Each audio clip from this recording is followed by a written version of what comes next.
Pemirsa, KPK menahan Wakil Ketua DPR Aziz Syamsuddin untuk 20 hari ke depan hingga 13 Oktober 2021 di Rutan Polres Jakarta Selatan. Aziz ditahan untuk diperiksa terkait dugaan suap penanganan perkara yang ditangani KPK di Lampung Tengah.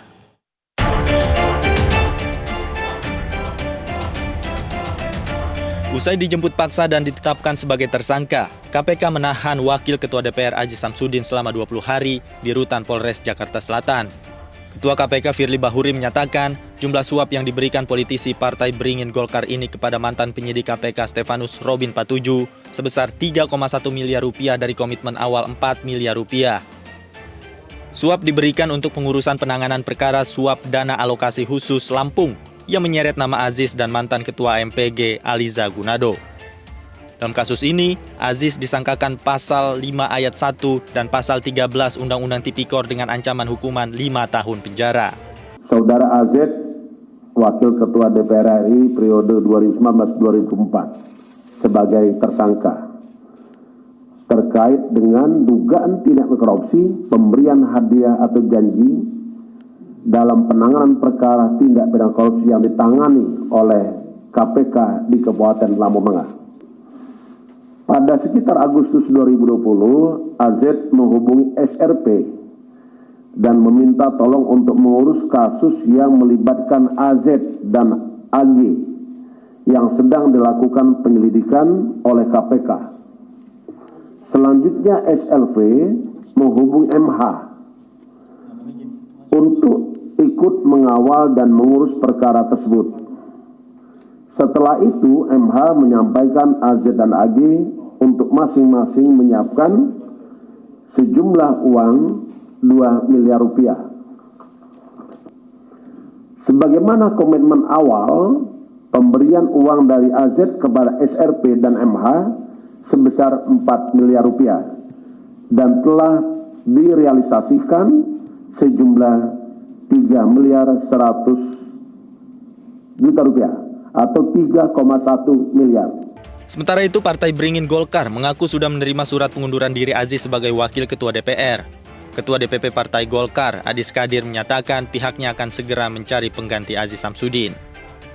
Dengan ini memberitahukan bahwa Saudara Aziz Syamsuddin telah menyampaikan surat pengunduran dirinya sebagai Wakil Ketua DPR RI periode 2019-2024 kepada DPP Partai Golkar, CQ Ketua Umum DPP Partai Golkar, sehingga terkait dengan penggantinya, Partai Golkar akan memproses dalam waktu dekat.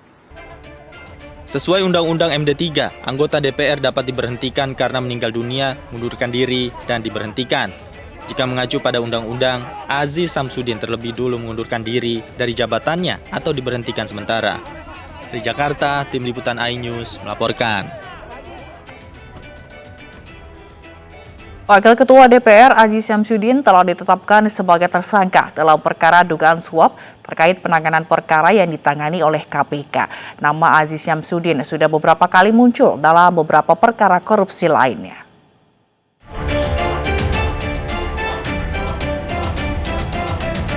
Selain dalam penanganan perkara di KPK, nama Aziz Syamsuddin setidaknya disebut dalam 3 perkara yang melibatkan mantan penyidik KPK Stefanus Robin Patuju. Dalam dakwaan perkara Robin, Aziz dan Robin diduga terlibat dalam perkara korupsi Wali Kota Tanjung Balai nonaktif M. Syahrial, korupsi mantan Bupati Kartanegara Rita Widyasari, dan penanganan perkara dana alokasi khusus Lampung Tengah tahun 2017. Dalam kasus suap penghapusan Red Notice Joko Chandra yang melibatkan Napoleon Bonaparte, lagi-lagi nama Aziz Syamsuddin muncul. Mantan Kepala Divisi Hubungan Internasional Polri Irjen Napoleon Bonaparte mengaku berdiskusi dengan Aziz soal Red Notice untuk Joko Chandra. Pernyataan disampaikan Napoleon saat menjadi saksi dalam perkara yang sama dengan terdakwa Tommy Sumardi. Tidak hanya itu, Aziz Syamsuddin diduga membantu mantan bendahara Partai Demokrat Muhammad Nazarudin dalam meloloskan usulan proyek Kejaksaan Agung sebesar 560 miliar rupiah. Aziz yang kala itu menjabat di Komisi 3 DPR diduga menerima fee sebesar $50.000 Amerika Serikat. 17 warga sipil dan tenaga guru dievakuasi Satgas Nemangkawi dan Kepolisian Pegunungan Bintang keluar dari Kiwirok ke Oksibil. Para pengungsi menumpang pesawat sewaan Satgas Nemangkawi yang kembali setelah mengirim bahan makanan.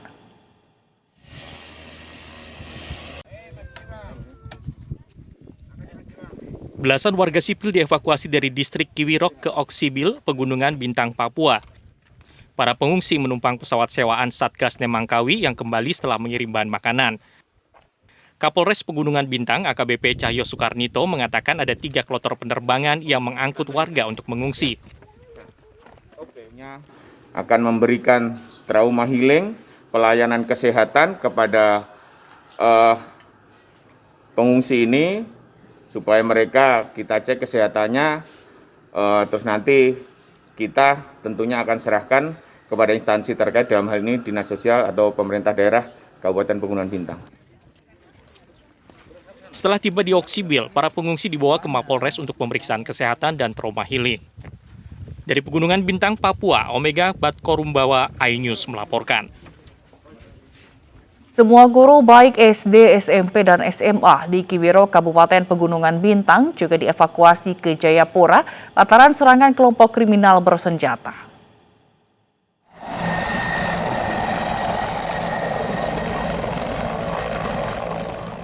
Semua guru dan warga pendatang di wilayah Kiwirok dievakuasi ke Jayapura.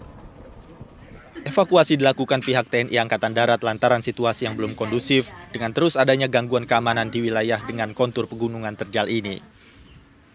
Rospiani Purba adalah salah satu guru yang dievakuasi ke Jayapura melalui Bandara Lanut Silas Papare bersama seorang rekan guru dan warga asli Kiwirok.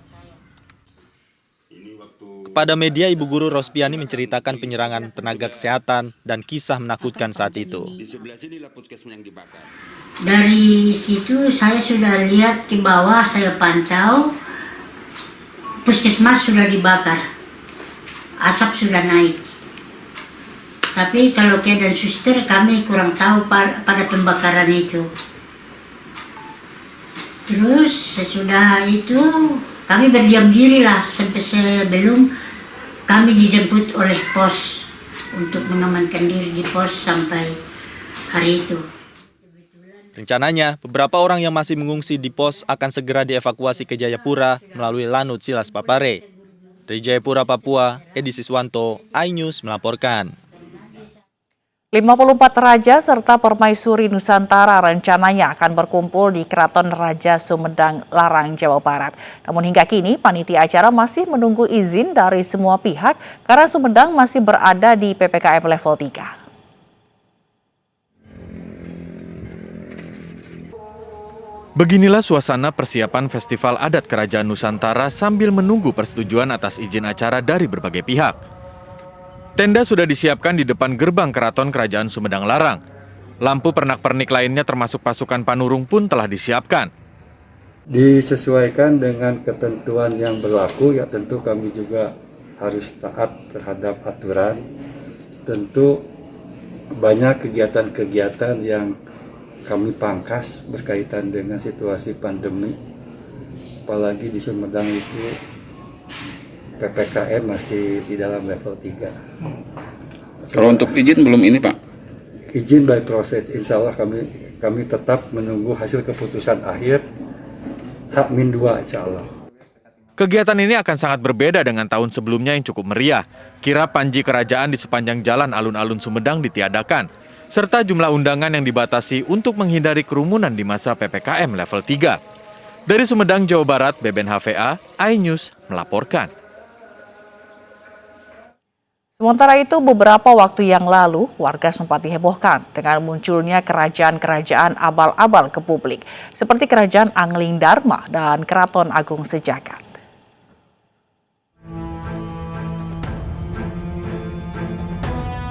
Publik dibuat heboh dengan fenomena kemunculan organisasi Angling Dharma di Pandeglang, Banten yang mirip dengan kerajaan. Rumah yang disebut-sebut sebagai Istana Kerajaan Angling Dharma memang tidak seperti rumah biasanya. Beberapa bangunan tampak mencolok, banyak ornamen-ornamen seperti tulisan, patung, serta relief yang menghiasi di seputar rumah milik Baginda Raja Angling Dharma atau Sultan Iskandar Jamaluddin Firdaus. Mirip dengan wahana sebuah kerajaan. Masyarakat sekitar mengenal Sultan Iskandar Jamaluddin Firdaus yang berpakaian nyentrik sebagai seorang yang dermawan, memberikan sembako, membantu pembangunan rumah warga, serta sering menggelar kegiatan keagamaan. Namun sejak viral di media sosial, sang pemilik rumah sulit ditemui. Iskandar Jamaluddin Firdaus pun akhirnya menyatakan dirinya bukanlah Raja Angling Dharma. Sementara itu, kemunculan Kerajaan Agung Sejagat di Desa Pogung, Purworejo, Jawa Tengah menghebohkan publik setelah video upacaranya tersebar ke masyarakat Januari lalu. Kerajaan fiktif ini dipimpin pasangan suami istri yang mengaku sebagai raja dan ratu. Tidak tanggung-tanggung, mereka mengklaim sebagai induk seluruh kerajaan yang ada di seluruh dunia dan akan menjadi juru damai dunia. Polda Jawa Tengah bergerak cepat merespon keresahan masyarakat. Raja dan permaisuri Kerajaan Agung Sejagat akhirnya ditangkap dan dibawa ke Polres Purworejo untuk dimintai keterangannya sebelum akhirnya ditahan di Polda Jawa Tengah. Para pengikut mengaku jika mereka terbujuk dengan janji yang akan mendapatkan penghasilan dalam bentuk dolar. Sementara untuk masuk, para pengikut yang mempunyai jabatan yang tinggi dikenakan mahar hingga puluhan juta dan rakyat biasa hanya membayar 1 hingga 3 juta rupiah. Tim Liputan iNews melaporkan. Terkait informasi COVID-19, pembelajaran tatap muka di Jepara, Jawa Tengah dihentikan setelah ada temuan 25 siswa dan 3 guru terkena COVID-19. Sementara hingga September 2021, Kemendikbudristek menerima laporan 1.296 warga sekolah terpapar COVID-19.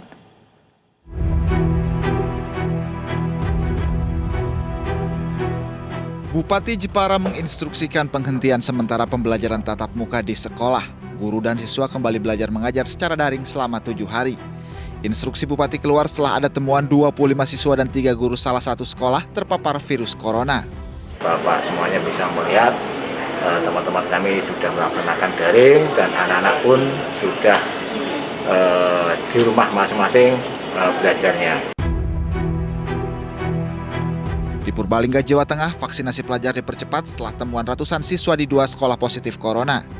Langkah ini diambil sebelum pembelajaran tatap muka kembali digelar agar sekolah tidak menjadi klaster penyebaran baru virus corona. Dirjen PAUD Pendidikan Dasar dan Pendidikan Menengah Kemendikbudristek menyebut hingga September 2021, jumlah laporan mengenai penularan COVID-19 di satuan pendidikan 2,8% atau 1.296 sekolah. Sementara 97,2% atau sekitar 46.580 sekolah aman menjalankan PTM terbatas. Tim Liputan iNews melaporkan. Petugas kepolisian dan petugas gugus COVID-19 Kabupaten Bekasi, Jawa Barat, Sabtu malam menggelar vaksinasi massal. Kegiatan vaksin yang dilakukan pada malam hari guna menyisir bagi warga yang tidak bisa melakukan vaksin di siang hari.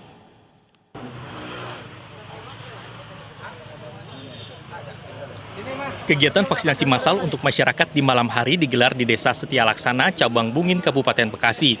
Kegiatan vaksin sengaja dilakukan pada malam hari guna menyisir bagi warga yang pada siang harinya tidak sempat melakukan vaksin. Sebanyak 150 dosis vaksin jenis Sinovac disiapkan oleh petugas kepolisian dan petugas gugus COVID-19 dengan menargetkan anak berusia 12 tahun ke atas hingga lanjut usia. Sengaja kita melakukan vaksinasi di malam hari. Walaupun tadi siang kita sudah melaksanakan vaksin yang totalnya hampir 150. Namun kami tetap melanjutkan lagi di kegiatan di malam hari. Apa maknanya kita melakukan vaksin di malam hari adalah itu tujuannya untuk mensisir bagi masyarakat yang pagi tidak bisa tervaksin atau dia bekerja sebagai apapun, ya malamnya dia ada sempat, maka kita ambil momen itu untuk vaksin. Dengan adanya kegiatan vaksinasi massal khususnya di malam hari, diharapkan dapat membantu masyarakat dalam mencapai herd immunity serta warga dapat terbebas dari penularan COVID-19. Dari Kabupaten Bekasi, Jawa Barat, Didit Junaidi, iNews melaporkan.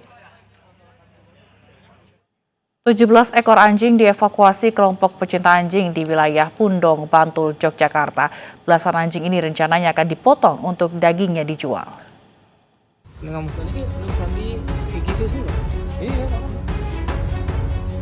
Inilah kondisi anjing yang telah diselamatkan polisi, aktivitas penyayang anjing Rondrondoker, Yogyakarta bersama perangkat desa di sebuah rumah jagal. Setelah bernegosiasi, pemilik anjing akhirnya tidak jadi memotong anjingnya dan menyerahkan 17 anjing kepada aktivis. Sebagai gantinya anjing ini dibeli senilai Rp25.000 per kilogram. Anjing pun dievakuasi dari rumah yang berada di Desa Sri Hardono, Kapanewon dan dibawa ke shelter untuk dirawat. Meski belum ada aturan daerah mengenai pemotongan hewan anjing di Yogyakarta, kelompok aktivis akan tetap berusaha menyelamatkan anjing-anjing tersebut agar tidak dikonsumsi. Kita memang himbau dan kita tekankan jangan dagang anjing lagi. Otomatis kan beliau kan harus beralih profesi ya. Nah, sedangkan anjing-anjing itu kan dia juga beli. Kalau kita ambil begitu saja dan dia tidak punya modal untuk usaha lain, ya susah juga kan. Jadi akhirnya kita ambil jalan tengah. Saya beli, nggak apa-apa, tapi di depan anggota polsek apa segala, sepakat tidak akan dagang anjing lagi. Oktober lalu, organisasi pecinta binatang Animal Defender Indonesia menemukan daging anjing dijual bebas di Pasar Senen, Jakarta. Pihak PD Pasar Jaya akhirnya memberikan sanksi administratif kepada penjual daging anjing.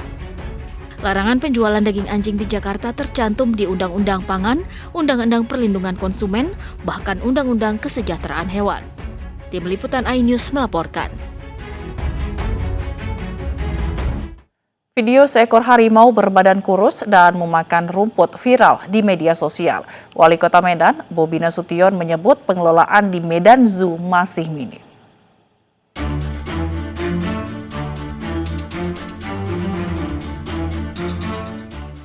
Sebuah video yang memperlihatkan seekor harimau di kebun binatang Medan berbadan kurus dan sedang memakan rumput viral di media sosial. Menanggapi hal tersebut, Wali Kota Medan, Bobi Nasution, mengakui pengelolaan Medan Zoo atau kebun binatang Medan masih sangat minim. Dan terkait harimau yang viral, Ibu PKK Kota Medan, Kahiyang Ayu, akan terjun langsung memberikan pakan kepada satwa. Harus memikirkan apa yang sudah dikelola sampai dengan hari ini dengan lebih baik lagi. Itu juga sudah direspon kemarin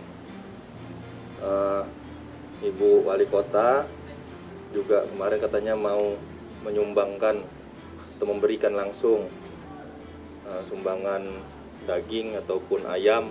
Jadi kita tunggu aja, itu janji Ibu Wali Kota sama saya kemarin. Sementara itu, pihak Kebun Binatang Medan Zoo memberikan klarifikasinya terkait viralnya harimau kurus di Medan Zoo. Bintang Baringin, harimau Sumatera berusia 10 tahun yang viral, dinyatakan mengalami infeksi pencernaan yang disebabkan virus Salmonella. Beberapa saat yang lalu memang dia ada masalah kondisi pencernaan, ada infeksi terdeteksi ada infeksi cacing dan ada infeksi bakteri. Kita sudah melakukan pengobatan dan perawatan. Saat ini dia masih dalam pemulihan ya. Jenis kucing-kucingan itu memang biasa makan rumput. Itu untuk membantu sistem pencernaan dan mengeluarkan biasanya sejenis herbol atau bulu-bulu yang tertelan saat dia membersihkan diri. Sebelumnya, Kebun Binatang Medan tutup sejak awal pandemi dan kembali buka pada akhir Agustus lalu. Hal ini tentu berpengaruh terhadap stok makan satwa. Namun beruntung, di kala pandemi, para donatur terus membantu memenuhi kebutuhan makan satwa di kebun binatang ini. Dari Medan, Sumatera Utara, Ahmad Ridwan Nasution, iNews melaporkan. Sementara itu, seekor terenggiling masuk ke rumah warga di Kabupaten Simalungun. Warga langsung menyerahkan satwa langka dilindungi ini ke BKSDA untuk dilepas liarkan kembali ke hutan. Terenggiling pertama kali ditemukan oleh Abdi Damanik, warga desa Karangsari, Kabupaten Simalungun, Sumatera Utara. Terenggiling berusia dewasa ini tiba-tiba masuk ke dalam rumah warga saat malam hari. Mengetahui bahwa terenggiling merupakan satwa yang dilindungi oleh pemerintah, Abdi beserta istrinya langsung berkoordinasi dengan Balai Besar Konservasi Sumber Daya Alam Sumatera Utara untuk mengevakuasi hewan tersebut. Terenggiling akan segera dilepas liarkan kembali ke habitatnya di hutan Aiknau Liparapat. Turun hujan, ya. Secara tidak sengaja anjing kita menggonggong keras dan saya ambil senter, ternyata ada seekor terenggiling yang datang menghampiri rumah kami. Nah, untuk selanjutnya saya selamatkan dulu, buatkan kandang sementara sampai akhirnya pagi harinya saya laporkan ke petugas BKSDA Sumatera Utara.